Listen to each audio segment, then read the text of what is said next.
Okay, here we go. This is 5 films, 5 countries. I've really just done it as a more of an excuse to talk about things that I feel like are not maybe spoken about as much as they should do. So, also just a trigger warning. Oldest film that I'm going to talk about is from 2016. So, very much talking about modern films. So you've been warned.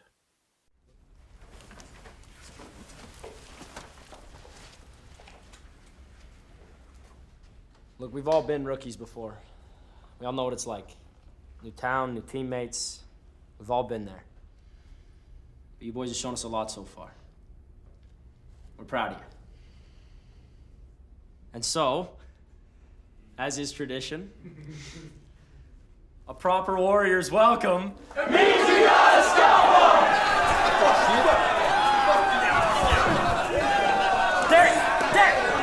that!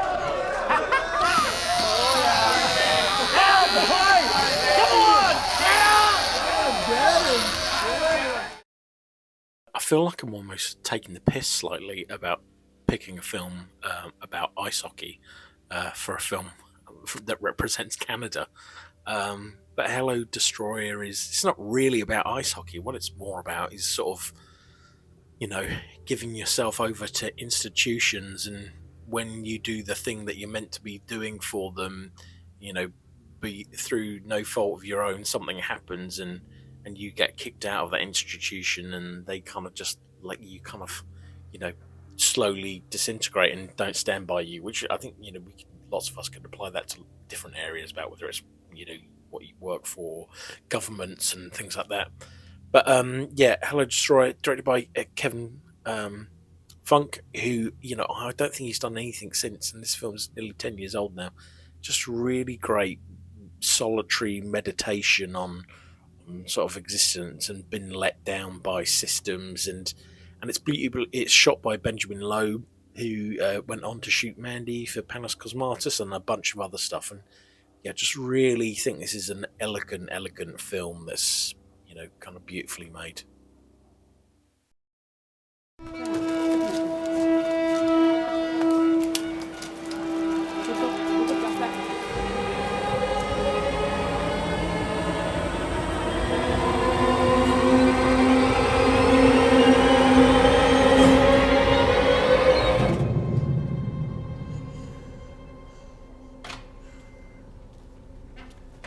Hei, Signe. Ja, da har jeg fått sett litt på prøveresultatene dine, og det er litt sjokkerende, dette her. So Sick of Myself, for Norway by Christopher Borgli. Christopher Borgli, more recently he's directed Dream Scenario with Nicolas Cage, and this year, probably the reason I'm picking Sick of Myself for this video is because I saw the drama, which was released kind of a couple of weeks ago, and I really loved it. So Sick of Myself is great. It's Christopher Borgli just has this brand of humor that's or brand of the types of subjects that he's interested in that are just all about these kind of awkward situations, and that just kind of really make you kind of feel icky and uncomfortable, really, about kind of the scenarios these characters get themselves into.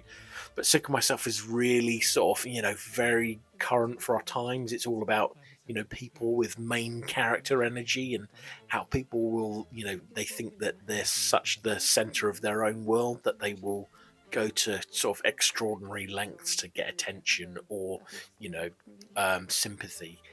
And it's also got this kind of disgusting, almost this kind of slightly body horror element to it. Just great. And also a lot of Norwegian cinema. The worst person in the world was like this. I don't know whether it's the country, but everything just kind of looks so kind of bright and clean and everything. And because it's shot on 16mm as well, that adds this extra texture. Really, really loved it.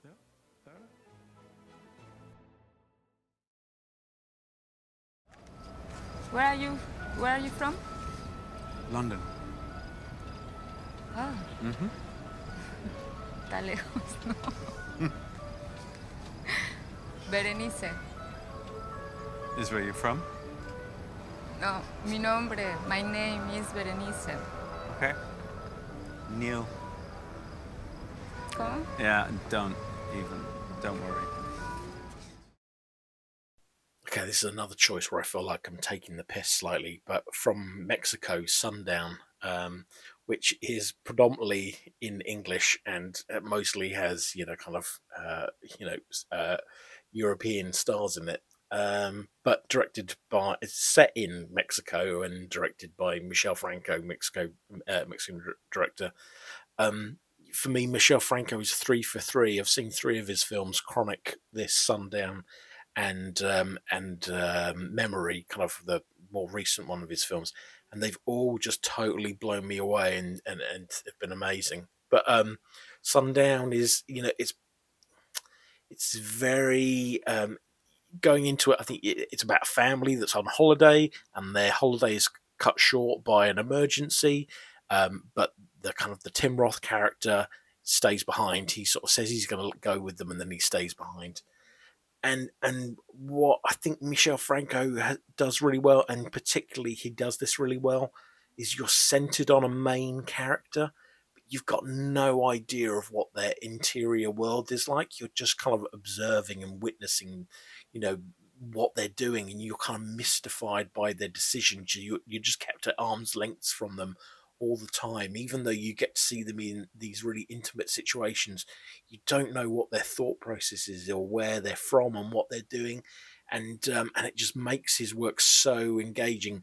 Chronic, which Michel Franco made with Tim Roth before Sundown, again another similar film that I really loved, and Michel Franco's style of filmmaking is it very much it holds. It's very deliberate and stately, and it watches its subject matter. And yeah, and Sundown is a film that I really loved. Kind of very deliberately paced, but then it's like 90 minutes and it has like a real draw to it. ¿Qué pasa? Te vine a proponer algo. ¿Qué? ¿Negocio? Sí, un negocio. Mira para abajo. ¿Eh? Mira para abajo. ¿Entre mis pies no ve nada? Sí, el bolso. Necesito que cuide ese bolso por 3 años y medio. ¿Por qué? 3 años y medio, ¿por qué? No entiendo. Tiene $650.000. Hoy saqué el banco.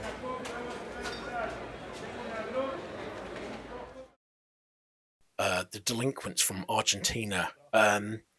I kind of this was kind of it's only a couple of years old, and it was on Sight and Sounds. It was in their top 10 films of the year, and it's a very long story. And on the outset, it's about some guys that steal money from where they work, and one of them has to look after the money while the other one's in jail. And it's a 3-hour plus film.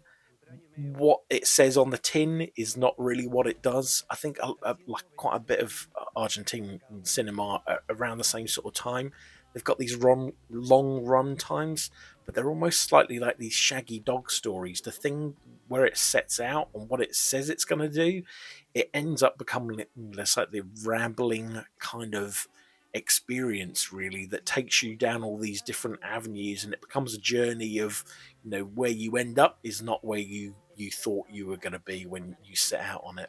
And it's really handsomely made as well.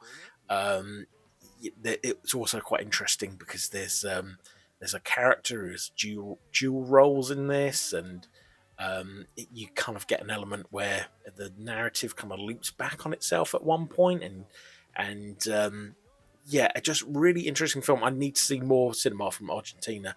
I can't remember what the title of it, but there's another film about 2 guys who go looking for their missing lover, and that seems like it has a similar thing of what it starts out to do. It ends up far from it in the end.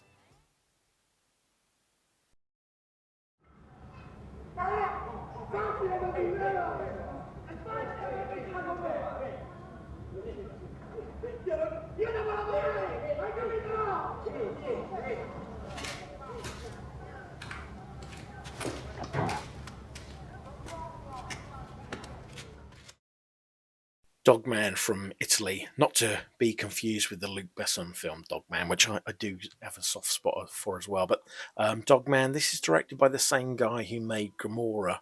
That's where Gomorrah is almost like this encyclopedic kind of view of the crime world in contemporary Sicily. Dogman is a much more smaller story about one character and this kind of conflict that he gets involved with. And the lead character is a really interesting guy. He's this little kind of weird dweeby dude, but he's got sort of like quite a big energy to him, and he kind of thinks he's a bit of a lad. But he's then opposed against the guy that he tries to kind of keep friendly with, but who's a total bully, and you get some real feelings as you're watching this around. It's just uncomfortable, and you're really enraged at points. Beautifully shot film. One of the reasons I think why I like Dogman so much is it's kind of set in a slightly run-down, crappy seaside town, and it's just great to see that sort of like slightly, crappy looking seaside town that's a bit grim and gloomy. Just a really interesting like visual location, and it kind of really accelerates the film, and it goes to some really big places. And my memory is the ending is almost slightly ambiguous, but you kind of it gets incredibly tense at points, and you're really kind of you're kind of willing your character to kind of do the right thing, and you kind of get that catharsis of when they sort of get their comeuppance at points, but it sort of slightly lets you down. But yeah, just a really kind of engaging little watch.